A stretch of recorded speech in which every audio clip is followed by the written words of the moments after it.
Ouais, j'étais déjà dans cette mentalité où je me disais, ok, si t'es capable de faire ça alors que t'aimes pas ça, dans l'entrepreneuriat, genre, tu pourras tout faire. Faire du sport déjà, genre 3 fois par semaine, au minimum 40 minutes, ça augmente de 20% ta productivité. Sans que typiquement, quand tu as envie de prendre une soirée et que tu as envie vraiment de te faire kiffer, fais-toi kiffer, vas-y, tu t'en fous. Genre, moi, j'accompagne les entrepreneurs et je sais que la plupart, ils pensent qu'il faut bosser. Et ils se reposent pas. Et Miracle Morning tous les matins, franchement, c'est ouf. Et bienvenue dans Tout le monde peut réussir, le podcast qui vous plonge dans l'univers fascinant des métiers et des parcours de vie inspirants. Chaque semaine, explorons les histoires de celles et ceux qui ont su transformer leur passion ou leur mission de vie en carrière. Car oui, vous aussi, vous pouvez réussir. Ensemble, découvrons ces témoignages qui vous prouvent que tout est possible. Prêt à t'inspirer ? C'est parti!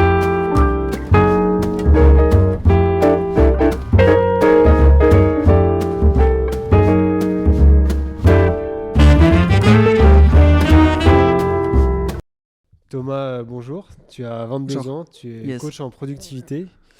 Donc on va parler un peu pendant le podcast de tout ton parcours et comment on devient coach un peu en productivité à Yes. 22 ans. Mais tout d'abord, est-ce que tu peux nous donner une brève définition de qu'est-ce que la productivité et quelle va être son importance au quotidien, que ce soit au niveau personnel ou professionnel? Yes, carrément. Déjà, merci beaucoup pour l'invitation. Parce Il y a que pas de souci, franchement, merci à toi c'est d'être venu. vraiment gratitude par rapport à ça. C'est top de pouvoir échanger sur un sujet comme celui-ci, sur la productivité. Parce que effectivement, moi, c'est venu à la base. Déjà, si je peux retracer un petit peu comment est-ce que c'est venu Vas-y, avec plaisir. cet appétit pour la productivité. C'est venu en fait il y a 3 ans où je sors de saison en cuisine. Et là, je me suis dit, c'est impossible que je fasse ce métier-là toute ma vie. Et donc, du coup, je suis reparti vraiment dans ce mood où voilà, j'ai fait des études en hôtellerie-restauration. Et je suis parti en salle parce que le contact client, j'adorais ça. Ok. Et j'ai investi en parallèle dans une formation donc de Steve Abdelkarim, by Steve pour ceux qui connaissent sur Instagram, qui parlait de lecture rapide, de productivité, de communication, de leadership. Et vraiment, à travers cette formation-là, j'ai pu appliquer l'ensemble de ces choses. Parce que voilà, j'étais en temps partiel, en parallèle dans mon travail. Et quand j'ai appliqué ces choses-là, ça a vraiment changé ma vie. Donc vraiment dans le bon sens, personnellement comme professionnellement, je me sentais beaucoup mieux vraiment dans un cheminement vers l'accomplissement de soi. Et vraiment cette formation-là, pour le coup, ça a été clairement game changer pour moi. Après, bon, il s'est passé plusieurs choses, on pourra y revenir après, mais, Ouais, pas de souci. mais, Il y a eu mais un avant et un après. ouais, c'est clairement ça, ouais.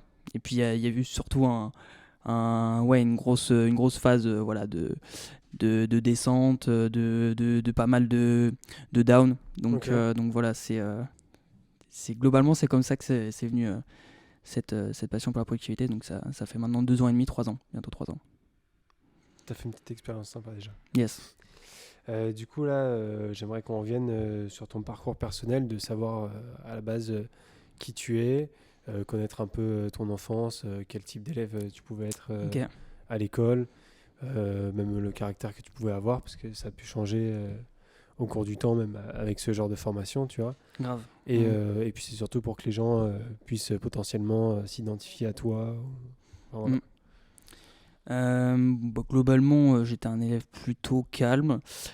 Si on prend jusqu'au collège, j'étais plutôt calme. Même seconde, Ok. première, j'étais aussi calme. Après, c'est vrai qu'au collège, par exemple, j'avais une perception des choses qui était un peu biaisée. Quand t'es petit, tu sais, tu comprends pas trop ce qui t'arrive. Ouais. Donc voilà, je pensais qu'on se moquait un petit peu de moi et tout. Donc vraiment perte de confiance en moi, c'était à partir de la 4e. Vraiment là, je me suis dit à ce moment-là, waouh, genre le monde est méchant, tu vois. Ok. Et donc du coup, mais encore une fois, c'était ma perception, tu vois. Donc peu évolué à ce moment-là, mais bon, t'es jeune, donc du coup, tu comprends pas trop ce qui t'arrive, quoi. Voilà, seconde, première. Donc moi, j'ai toujours aimé la cuisine, cuisiner chez moi, etc. C'était globalement voilà, quelque chose que j'aimais bien. Voilà, avec mes parents, je faisais des gâteaux. Ils étaient contents, ils trouvaient que voilà, c'était bon, tout ça. Donc je me suis dit, vas-y, je prends du plaisir quand je cuisine, pourquoi pas en faire mon métier. Ok. Et donc du coup, je me dirige vers l'industrie et tout. Et là, je pars sur un bac technologique donc qui regroupe l'hôtellerie et la restauration, donc cuisine et service. donc les 3 en même temps, hôtellerie, cuisine, service. Et donc du coup, c'était plutôt complet. ouais, c'était complet, mais c'était plutôt quelque chose où ouais, je faisais un petit peu de tout. C'était énormément de l'apprentissage plus que de la théorie. Donc ça, c'est vraiment quelque chose que j'ai peu aimé pendant mon parcours scolaire, Ouais. le fait d'être passif. Mais on en reviendra sûrement après tout à l'heure. Ouais, C'est le fait d'être passif, pour moi, tu peux pas apprendre de manière optimale en étant passif, c'est pas possible. Typiquement, être assis sur une chaise pendant 8 heures, Ouais. c'est improductif. Tu ne fais rien, tu écoutes juste quelqu'un parler et tu prends des notes, mais tu peux pas être concentré pendant 8 heures, même si forcément tu as des pauses, etc. Mais c'est pas du tout optimal, le système scolaire n'est pas du tout adapté justement en fonction de nos cycles. Ça aussi, c'est un sacré sujet. On Ouais. pourra revenir après aussi. Il y a plein de choses à parler, c'est la productivité. Mais voilà, globalement, je fais ces 3 années en bac. Après, je me spécialise dans la cuisine. Et voilà, donc je fais cette saison-là. Je me dis, c'est mort, c'est pas possible. Déjà, le salariat, je me suis toujours senti différent des autres sur le côté perso plutôt que pro. Voilà, je me suis jamais identifié à quelqu'un, même si globalement, je voyais pas trop où je pouvais me caler, tu vois. J'étais plus, déjà, je suis plutôt quelqu'un d'introverti, donc je suis plutôt dans ma case, tu vois, d'introverti. Et donc, voilà, après, je fais cette saison-là, c'est baqué. Je sais que je ferai jamais ça. Donc, 7 mois où j'applique du coup l'ensemble de ce que j'ai appris pendant cette formation, donc ça a clairement changé ma vie.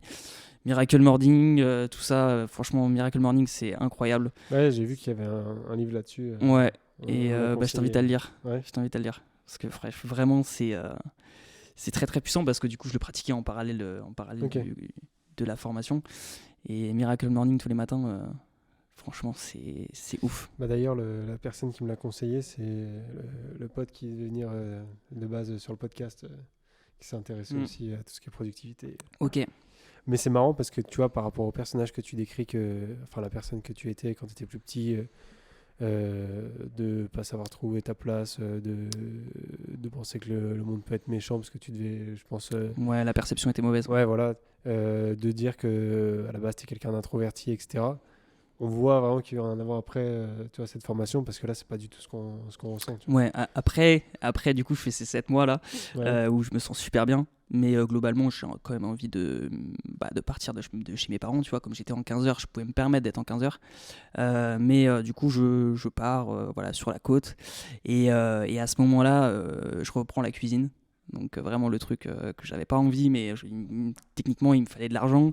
Oui. T'as pris Je- la compétence où tu savais Ouais. que t'étais le meilleur à ce moment-là. Exactement, quoi. Ouais. c'est tout à fait ça. J'ai pris la compétence où j'étais le meilleur et je savais que je pouvais être mieux rémunéré qu'en salle. Ouais. Et surtout parce que j'ai toujours fait les choses avec le cœur. Donc je savais très bien que globalement, je m'étais dit, si tu es capable de cuisiner alors que t'aimes pas ça, bah, plus tard, tout ce que tu vas faire pour toi, parce que j'étais déjà dans cette mentalité Ok. d'entrepreneuriat, je savais que Mais c'est j'allais pas faire ça intéressant, toute ma vie. t'es super jeune en plus. Ouais. Donc, c'est- Et tu vois, j'étais déjà dans cette mentalité où je me disais, ok, si t'es capable de faire ça alors que t'aimes pas ça, dans l'entrepreneuriat, genre, tu pourras tout faire sans que, tu vois, tu ressentes... Mentalité ouais, gagnant à fond. Quoi. ouais, c'est ça. Et donc, je me suis fait un petit peu du mal, on va dire. Et puis, la restauration, c'est un sacré milieu. Surtout quand t'as envie de bosser, que voilà, tu prends les choses avec le cœur, tu donnes beaucoup. Mais parce que du coup tu le veux, parce que c'est ta mentalité, tu vois. Je dis pas parce que c'est les autres qui te Totalement. l'imposent, mais quand t'as pour habitude de mettre du cœur dans ce que tu fais, la restauration, je pense Elle que te c'est le pas rend le très bon. peu. Ouais, après si il te le rend, mais voilà, je pense que quand vraiment t'as pour habitude de faire les choses avec le cœur, la restauration c'est compliqué. Ok. Et en dehors de la cuisine, est-ce que t'avais ou tu as d'autres passions, centres Ok. d'intérêt, tu vois, qui t'animent Globalement, pendant les 2 ans là, je faisais pas grand chose quand j'étais en cuisine. Donc, passion, pas forcément. Je me suis retrouvé à fumer déjà un paquet et demi par jour et puis pas fumer que des clopes. Donc, forcément, productivité ouais, néant. productivité néant, tu vois. Donc, ça, c'était vraiment un gros stand-by là-dessus. Même si je développais deux, trois choses, j'essayais de toujours me former par rapport à la productivité, surtout la communication, le leadership, qui sont 2 modules aussi dans la formation qui sont super enrichissants. Mais globalement, quand tu veux cumuler ça, plus la restauration où tu fais 60 heures semaine, 60 heures semaine, encore ça dépend si tu es en haute saison ou en basse saison, mais voilà. Ça peut vite être plus. Ouais, ça peut être plus en haute saison. Mais après, ça dépend vraiment dans quel cadre aussi t'es, tu vois. Je sais qu'on faisait 65 heures la première saison que j'ai faite quand je suis parti sur la côte. C'était incroyable. Parce que C'était où c'était à Pornic. Ok. Et c'était incroyable parce que en vrai, ça dépend vraiment avec qui tu travailles, je pense. Ça dépend vraiment avec qui tu travailles. L'environnement de travail joue beaucoup. Ouais. Ah ouais. Mais même dans la vie de tous les jours, genre... tes potes, c'est hyper important. Hyper important. Moi, on en parlait justement dans notre podcast, comme quoi l'entourage, c'est vraiment important. Et du coup, petite question, donc durant toutes ces années, durant ces années où tu as fait de la cuisine, du fait que tu savais que tu avais envie de faire autre chose de ta vie, est-ce que ça t'a apporté des leçons Carrément. Est-ce que tu en as tiré certaines choses, tu vois ? Carrément. Faut savoir que quand je faisais la cuisine aussi, je me suis mis en couple. Donc globalement, à ce moment-là, je me sentais bien. Mais j'étais en reconstruction justement après cette saison-là. Là, donc, où en gros, je sors de BTS, je fais cette saison-là. C'est vraiment destructeur. Donc je repars chez mes parents et là vraiment mauvais mood. Du coup je me reconstruis avec la formation, etc. Donc vraiment je me reconstruis. Et quand j'arrive à Pornic, globalement 2 mois après je me mets en couple, mais c'était trop prématuré. Donc la reconstruction elle était en cours et globalement quand tu te sens pas bien avec toi-même, je pense qu'il faut vraiment faire un gros travail de fond qui doit prendre peut-être des fois plus de temps pour certaines personnes. Ça c'est vrai, je pense que c'est peut-être un vrai sujet à développer après dans un autre podcast. Mais ouais, grave. Le fait d'être vraiment prêt, tu vois, se lancer dans une relation, d'être bien avec soi-même, etc.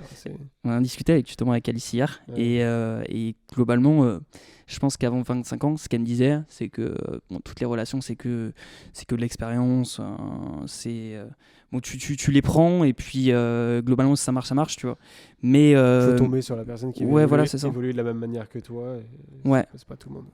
Et puis faut être si t'es dans le bon état d'esprit, tu vois. Moi c'était pas mon cas. Donc voilà, après vraiment ça c'est la leçon que j'en tire, c'est se sentir bien avec soi-même, ne pas du coup aller vers des choses comme typiquement la cuisine, ou moi personnellement, je dis pas qu'il faut pas cuisiner ou faut pas faire ce métier-là, loin de là, parce que franchement c'est un métier de passion et c'est aussi cool de ouf, parce que ce que je kiffe c'est l'adrénaline, tout ce que ça te procure, genre t'es plus un mec du rush. Ah ouais, puis je bosse en brasserie, donc franchement c'est un truc qui te stimule, mais moi ça me, genre tu vois, je kiffe trop, mais aussi ça dépend avec qui tu bosses, ça, on revient toujours pareil, c'est l'environnement. Donc globalement l'environnement super important, ça, c'est grosse leçon que j'en tire. Et puis toujours se sentir bien avec soi-même et faire les choses avec lesquelles on est aligné, tu vois. Cuisine, si je m'étais écouté depuis 3 ans, je serais jamais retourné en cuisine, c'est pas possible. Et du coup, tu as dit tout à l'heure que tu t'étais pas forcément identifié à certaines personnes, etc. Mais est-ce que tu as quand même eu des inspirations en dehors de la formation que tu as suivie et qui t'ont donné aujourd'hui l'envie d'aller vers la productivité, etc. Okay. Ou même au niveau entrepreneurial, au niveau carrière, tu vois, des gens vraiment carrément. Où tu t'es dit waouh, vas-y, ça m'inspire. Ouais. Typiquement Steve avec qui j'ai pris la formation. Après, globalement, j'avais pas spécialement, d'un point de vue entrepreneurial, j'ai pas spécialement d'autres personnes qui me viennent comme ça. Idriss Aberkan peut-être, ouais. Ça c'est vraiment quelqu'un qui pour moi il est très très très intelligent. C'est celui qui a 15 000 diplômes. Ouais, c'est ça. Tout le monde se fout de sa gueule sur les réseaux par rapport à ça. Si. Comme quoi il est triple doctorant, mais c'est vrai, donc c'est forcément ça. Oui, voilà, tu l'as, mais bon, ça en jalouse certains. Non, après pour le coup vraiment aussi Antoine Antoine, je le connais, je suis un petit peu ce qu'il faisait Antoine Blanco depuis le Qui est fitness. sur les podcasts de Yomi. Ouais, et donc ça, vraiment depuis qu'il développait son business de fitness, etc., je suis beaucoup. J'aimais bien en fait sa personnalité, parce que je trouvais qu'il avait... C'est vrai que c'est un mec très posé quand même, mais qui est dans l'action et qui est... Oui. Ouais. Et genre j'ai l'impression vraiment je m'identifie à lui parce qu'il a l'air plutôt, après je sais pas, mais je pense que c'est plutôt quelqu'un d'introverti et plutôt de... tu vois, qui... après, je peux pas forcément me prononcer parce que j'en sais rien, tu vois, mais vraiment, je m'identifie à lui sur certains aspects, certaines valeurs qu'il a, et donc vraiment, ça a matché direct, tu vois. Donc, je suivais de ouf ce qu'il faisait sur les réseaux. Et sinon, d'autres personnes, globalement, pas forcément d'un point de vue entrepreneurial. Des livres Ouais, carrément. Bah, Miracle Morning. Ça, c'est vraiment été un livre de ouf. Ouais, non, franchement, je t'invite à le lire. Et surtout à appliquer. Parce que, franchement, moi, j'appliquais ça en parallèle de la formation, là. Parce que typiquement ce qui compte aussi, c'est le matin, en fait. Tout se fait le matin. Tout se fait le matin. Moi, j'en prends conscience que dernièrement, tu vois, je t'ai dit que... Je sais pas du coup si c'est ça une Miracle Morning, mais que moi, du coup, mon tip pour me lever, tu vois, c'est... Oui. D'amener ma femme à la gare, et je sais qu'après tac je suis levé, hop, je bossais, et c'est vrai que je me sens plus concentré le matin, et j'avais eu ce truc de faut en profiter parce que c'est là où le cerveau il s'est régénéré, etc. Bien sûr. Et où il est vraiment à 100% de ses capacités. Et du coup, qu'est-ce que tu ressens toi le matin qui est différent par rapport à typiquement quand tu peux bosser l'après-midi? En fait, j'ai commencé à bosser là le matin en même temps que j'ai commencé à faire les Pomodoro. Donc, du coup, forcément, ça c'est deux trucs en même temps. Et je me suis senti beaucoup plus productif. Et je faisais les choses bien plus vite que quand je bosse le soir, même si je continue le soir à être plus longtemps concentré. Peut-être pas plus longtemps, productif, mais plus longtemps concentré. Et j'ai du mal, du coup, à m'endormir le soir. Parce que j'ai tout le temps plein de trucs dans la tête et je continue à bosser. Mais je continue quand même à me lever tôt le matin parce que je me dis tiens, faut que j'en profite quand même parce que maintenant je sais que je suis productif le matin. Tu vois. Mais c'est hyper intéressant et j'ai hâte de voir les autres tips qu'il peut y avoir dans ce livre parce qu'on m'en a déjà parlé. Donc. Mais c'est bien justement que tu aies trouvé ce hack du matin parce que typiquement t'emmènes ta femme, tu sais très bien que t'as pas d'autre choix, c'est que te lever, tu vois. Et en vrai, le plus dur le matin, c'est de se lever. C'est vraiment se lever. Et déjà ne pas regarder son téléphone, moi c'est un truc, c'est assez compliqué. Je le traque au quotidien, mais c'est compliqué parce que je suis au début aussi de mon activité, ça fait 3 mois que je me suis lancé. C'est ça. 3 mois, donc 2 mois que je commence à prospecter. 3 mois, donc ça fait 4 mois techniquement parce que j'ai rejoint l'accompagnement d'Antoine pour structurer vraiment mon offre et tout. Donc ça fait 4 mois que j'ai commencé au 1er février et que j'ai commencé à prospecter. Ça fait maintenant 2 mois. 2 mois. Et quand tu prospectes au début, ça dépend aussi de tes objectifs et ce que tu as envie. Mais faut être réactif. Ouais, faut être réactif. Faut passer du temps du coup derrière son téléphone. Ce qui, Alors, quand tu es productif, il faut vraiment éviter de passer du temps derrière son téléphone, mais là pour le coup comme c'est au début, je pense qu'il faut pas accepter aussi un certain déséquilibre. Faut vraiment se laisser porter parce que comme c'est l'entrepreneuriat, si tu parles à personne, si personne te connaît, il se passera rien, tu n'auras pas de clients. Donc moi c'est 12 heures, 14 heures par jour. Aussi. Ouais, bah oui, c'est comme ça qu'on s'est connecté parce que j'aurais pas passé 12 heures, 14 heures par jour derrière mon téléphone. Je serais même pas là à l'heure actuelle. Voilà. Sauf que quand on a commencé à parler il y a 1 mois et demi, on s'imaginait pas être là déjà au bout d'1 mois et demi autour d'une table à discuter de ce genre de sujet. Tu vois. Ouais, ça fait vraiment 1 mois et demi en plus. Je crois que c'était 14 ou 16 avril qu'on avait commencé à parler. C'est ça qui est fort, tu vois. Ouais. Et donc du coup, après, ce qui est productif là-dedans, c'est que du coup, je me concentre uniquement, comme je fais des modes d'activité, sur le setting. Là, pour le coup, comme j'ai réussi à avoir 3 clients, c'est aussi d'autres tâches qui s'ajoutent. Donc là, c'est plus l'accompagnement, etc. Comme j'avais mon MVP déjà prêt avant de faire le setting, là, j'avais plus que le setting à faire. Parce que si j'ai pas de clients, ça sert à rien de développer une offre d'accompagnement, un support. Puisque en fait, tu connais pas vraiment avec précision le problème de ton client. Et c'est ce qu'apprend Antoine aussi, en fait. C'est que dans la formation, t'as pas accès à toute la formation à partir du moment où t'as pas vendu une fois. T'as ton MVP, tu sets, tu vends, t'as accès à justement comment délivrer ton offre à ton client. Et ça, c'est super important parce que ça casse des barrières. À partir du moment où tu as ton MVP, tu as tes compétences, tu fais ton MVP, c'est bon. Genre derrière, en fait, tu n'as plus qu'à sourcer les problèmes de ton client, vraiment comprendre son besoin, et là, tu développes une formation en parallèle. Typiquement, moi, la procrastination, je sais très bien que toutes les personnes que j'accompagne à l'heure actuelle, et avec toutes les personnes avec qui j'ai proposé du coaching gratuit, récurrent. les gens ne parlent que de ça. Les gens ne parlent que de ça. Comment est-ce que je peux réduire la procrastination? Comment est-ce que... En plus, avec les réseaux actuellement, c'est... Bien sûr, Ouais. bien sûr. Donc tu construis autour de ça. Ça fait une belle transition vers la partie 2 où justement on va rentrer dans ton activité de coach en productivité et où justement on a le point du problème récurrent chez tes clients. Donc tu vois, tu parlais de la procrastination. Est-ce que tu peux peut-être la définir clairement pour que les gens se... Parce qu'il y a beaucoup de gens souvent qui se disent ouais, je procrastine, etc. Ok. Mais c'est peut-être pas vraiment ce qu'ils font, tu vois. C'est-à-dire je trouve que c'est un mot qui est vachement donné à n'importe quel moment où tu peux avoir la flemme, ou machin, qui est utilisé un peu à tort souvent, je trouve. Ok. Et peut-être juste remettre le mot dans le contexte. Ouais. Alors pour moi, procrastiner, c'est simplement dire, par exemple, la veille qu'on va faire ceci, cela, et puis quand on est en face de notre feuille, de notre ordi, de quoi que ce soit comme support, en fait, on n'est pas capable de le faire parce que soit on a ce sentiment de peur de le faire, ou soit en fait on est angoissé, on se dit ouais, ça va me prendre trop de temps, je suis pas dans le mood, etc. Donc vraiment, la procrastination, c'est reporter au lendemain. C'est vraiment reporter au lendemain. Ne pas faire tout de suite maintenant ce qui peut être fait, en fait. Genre, typiquement, c'est exactement ça. Donc pour la combattre, pour le coup, là, il faut vraiment préchauffer déjà son cerveau la veille. Donc, typiquement, moi, ce que je fais, c'est que je planifie. Ouais, je planifie.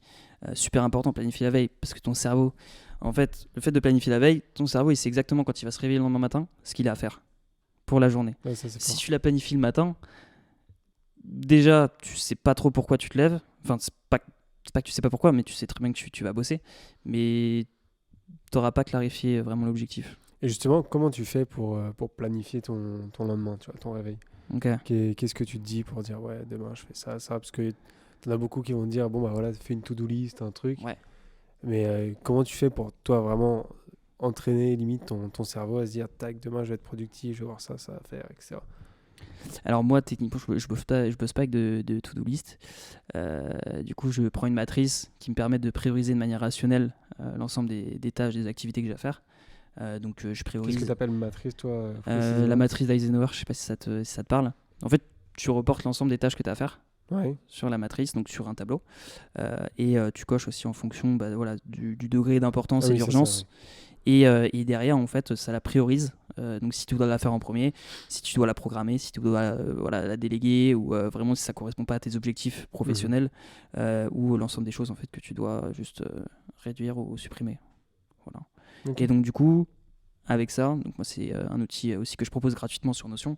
Donc c'est vraiment catégoriser en fonction du coup du degré d'importance et d'urgence, donc prioriser ces tâches et les timer avec son calendrier Notion qui est directement connecté justement à sa matrice.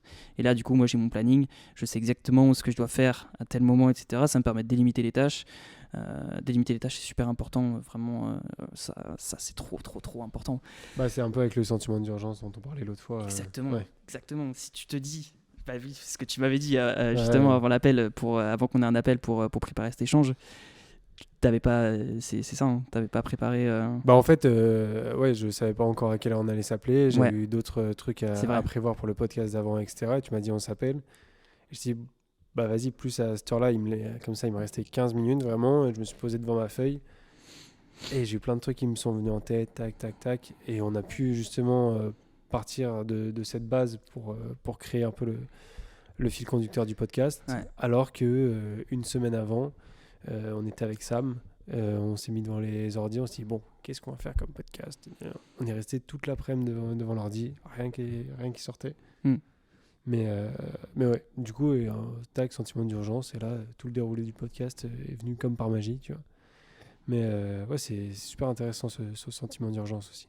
Et donc, de délimiter les tâches, parce que ça peut beaucoup aider. Ouais, délimiter dans le temps, ouais. Mais comment tu fais si tu dépasses? Genre, c'est quelque chose que tu n'envisages pas ou ça t'arrive? Si, c'est important d'envisager. Moi, ce que je préconise, c'est toujours prendre 10 à 15% de marge.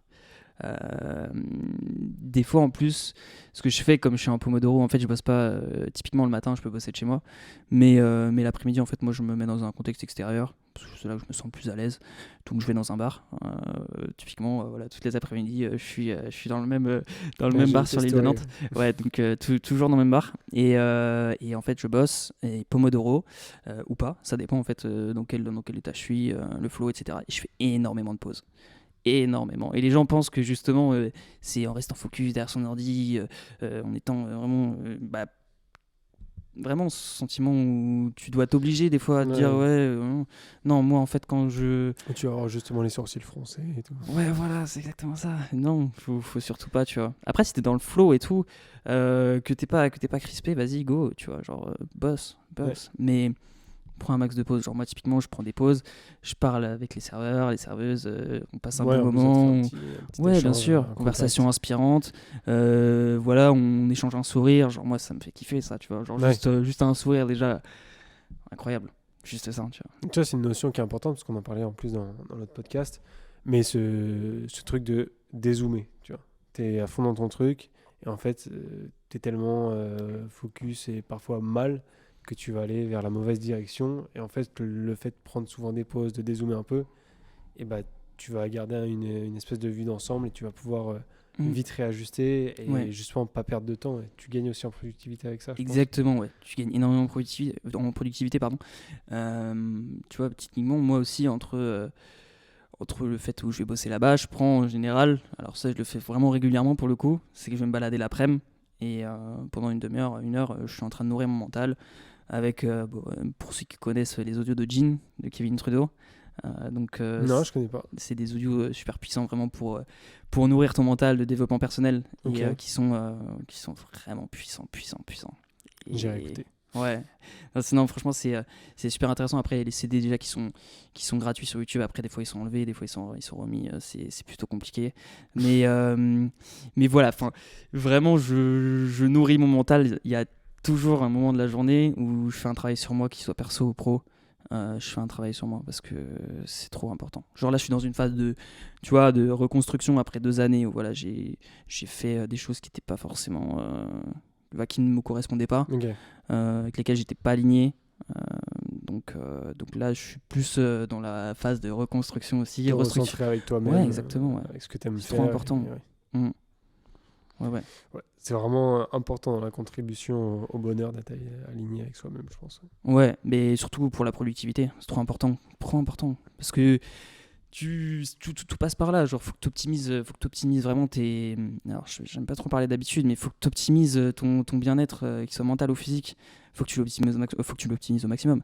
Typiquement faire du sport déjà, genre 3 fois par semaine, donc 1 à 2 jours en gros, enfin une fois tous les 2 jours, au minimum 40 minutes, ça augmente de 20% ta productivité sans que tu ne fasses rien d'autre. Ok. Juste ça. Ça, c'est faire du sport déjà, parce que ça libère plein d'hormones dans ton cerveau. C'est incroyable le sport. Faut absolument faire. Quand j'étais en restauration, tu commences à 9, tu termines à 15, t'as 3 heures l'après-midi, tu fais quoi pendant 3 heures, ok, et en fait tu reprends à 18, tu finis à 22, 23. En haute saison, je t'explique pas à quelle heure. Le temps que tu redescendes pour te plonger dans ton sommeil, il est 1 heure, 1h30. C'est limite, tu rêves pas de ton service. Voilà, c'est ça. Mais tu rêves de ton service. Hein. Ah oui. Mais là, oui. Il y a plein de fois où tu... Je l'ai connu chez McDonald's, malheureusement. Ah ouais. Non, franchement, la restauration, moi, ça m'a détruit. Hein. Moi, ça m'a totalement détruit. Je faisais des choses... j'étais pas du tout aligné. J'étais frustré, en fait. Juste ça. Parce que je faisais quelque chose que j'aimais pas, tu vois. Oui. Typiquement, toutes les personnes qui peuvent faire quelque chose qu'ils aiment pas à l'heure actuelle, il faut vraiment, je pense, se poser les bonnes questions. Et se dire, et se recentrer, vraiment, faire un travail de réalignement, comme tu as dit, se réaligner complètement. Et ça t'est arrivé d'avoir justement des clients qui étaient dans cette phase-là où ils savaient qu'ils aimaient pas ce qu'ils faisaient, mais ils ne savaient pas ce qu'ils voulaient faire pour, comme orientation même professionnelle ou autre, et du coup ils étaient un peu bloqués, tu vois. Alors des clients non. Okay. Pour le coup, mais oui, après je pense que certaines personnes que j'ai pu rencontrer, ouais, carrément. Ouais. Et du coup, toi, donc, quand tu as un client qui arrive, qui t'expose un peu, il expose pardon, sa problématique, comment tu vas gérer tout ton accompagnement, comment tu vas le structurer autour de sa problématique, parce que j'imagine que l'approche est totalement différente en fonction de chaque client. Ouais, carrément. Bah, tu vois, typiquement, il y a des concurrents sur le marché qui ont une autre approche de la productivité. Moi, elle est plus basée sur le neuropiratage, donc vraiment bosser avec son subconscient et reprendre le contrôle en fait de son cerveau, en fait, tout simplement. Parce que c'est lui qui nous guide au quotidien. Typiquement, il y en a d'autres qui développent plus le bien-être mental, comme vraiment avec la vision vraiment d'un athlète, tu vois. Donc ça, globalement, ça se rapproche un petit peu de moi. Après, il y en a d'autres qui sont plus dans le bien-être et l'équilibre de la santé, etc. Mais je pense que déjà, premier point, quand tu accompagnes tes clients, c'est vraiment de voir un petit peu ce qu'ils font tous les jours. Okay, à quelle fréquence, dans la semaine, forcément, avoir une vue un peu plus macro. Et justement, tu analyses justement ces tâches-là, combien de temps ça leur prenne, etc. Combien de temps, enfin, s'il y a du blanc, qu'est-ce qu'ils font en fait techniquement de leur journée, tu vois. Ça, c'est le premier point. Derrière, ça te permet de comprendre ce qu'ils font plus ou moins et de pouvoir réduire ou supprimer certaines activités. Ça, c'est la première étape. Donc vraiment l'analyse de leur emploi du temps pour leur dire déjà, bon bah regarde là, t'as du temps, là, machin, ou ça faut pas le faire, ça nuit à ta productivité. Après, non, c'est même pas, c'est vraiment pas ça. C'est c'est vraiment pas ça. Genre moi, je dis pas faut pas faire ça. En vrai, chacun fait ce qu'il veut. Moi, je te dis juste que si tu fais ça, ça peut nuire et ça peut diminuer clairement ta productivité. Tu vois ce que je veux dire? Donc, c'est vraiment... ce que j'avais compris, mais je l'ai peut-être dit de manière trop frontale. Trop grosse-tête, je trouve. Et ouais, c'est plus faire comprendre en fait aux personnes que en faisant ça, ça peut te donner ça, tu vois, et tu vas le ressentir. Alors que si, par exemple, tu te mets à faire d'autres activités ou peut-être à te lever un petit peu plus tôt le matin, et en fait, tu vas développer vraiment des habitudes qui vont te permettre par la suite de vraiment d'être plus productif, de te recentrer avec toi-même, surtout dans l'entrepreneuriat, quoi. Parce que moi, j'accompagne les entrepreneurs et je sais que la plupart ils pensent qu'il faut bosser, et ils se reposent pas. Moi, oui, après, je dis ils se reposent pas, mais je pense que c'est important d'énormément couper, faire des pauses. Typiquement quand tu as envie de prendre une soirée et que tu as envie vraiment de te faire kiffer, fais-toi kiffer, vas-y, tu t'en fous, genre fais-toi kiffer, genre prends des pauses, énormément de pauses, et recentre-toi, que ce soit le matin. Moi je me recentre le matin, je me recentre l'après-midi entre mes deux deep work, en faisant ma balade, tu vois. Donc vraiment prendre du temps de qualité, même s'il est peu, enfin même s'il est minime, prendre ce temps-là, parce que vraiment le temps que tu passes personnellement, il doit être beaucoup plus qualitatif que le temps que tu passes professionnellement. Ça, c'est super important. C'est sûr. Super important. Surtout en entrepreneuriat, je veux dire, t'as besoin d'apprendre déjà en permanence. Bien sûr. Puis on est à 80-90 heures semaine. Je compte forcément le temps où tu penses aussi à ton activité, tu vois. Genre, tu penses tout le temps à ton activité. Tu bosses sur ton activité, et pour moi, quand tu y penses, tu bosses quand même sur ton activité. Tu vois ce que je veux dire? Le soir, avant de dormir. C'est ce qu'il disait dans le podcast d'avant, là, c'est que le seul moment où il posait les téléphones, c'était quand ils étaient au Krav Maga. Parce que du coup, ils font du sport. Mais sinon, ça peut être 1h du matin un dimanche. Eux, c'est un client, ils ne déconnectent jamais de rien. Et ils en étaient où dans leur aventure? Ça faisait combien de temps? Là, maintenant, ça fait 2 ans qu'ils sont lancés. Ok. Donc, c'est pas mal. Ils commencent à avoir pas mal de clients quand même. Donc, là, juste sur ce mois-ci, je crois qu'ils ont déjà une dizaine de clients. Donc, franchement... c'est très bien. Ouais, c'est top. Et du coup, là, on a parlé beaucoup d'habitude, même si c'est pas le mot que tu aimes employer. Ouais, réduire et supprimer déjà certaines habitudes. Est-ce que tu penses que ça peut être le bon moment d'introduire la notion que je trouvais très intéressante, que j'ai vu pas mal sur ton profil? Je pense que c'est de quoi je parlais. Yes, carrément. Mais du coup, vraiment la distinction entre discipline et process. Parce que moi, c'est un truc qui m'avait forcément interpellé. Et ça m'intriguait de vraiment connaître la différence. Grave. Et merci à vous d'avoir écouté cet épisode de Tout le monde peut réussir. On espère que cet épisode vous a inspiré et vous a motivé à poursuivre vos propres rêves. Si cet épisode vous a plu, on vous invite à liker, à nous laisser un commentaire et à partager autour de vous. Et surtout, vous abonner si vous ne voulez pas louper les prochains épisodes. Souvenez-vous, peu importe d'où vous partez, avec de la passion et de la persévérance, tout le monde peut réussir. À bientôt!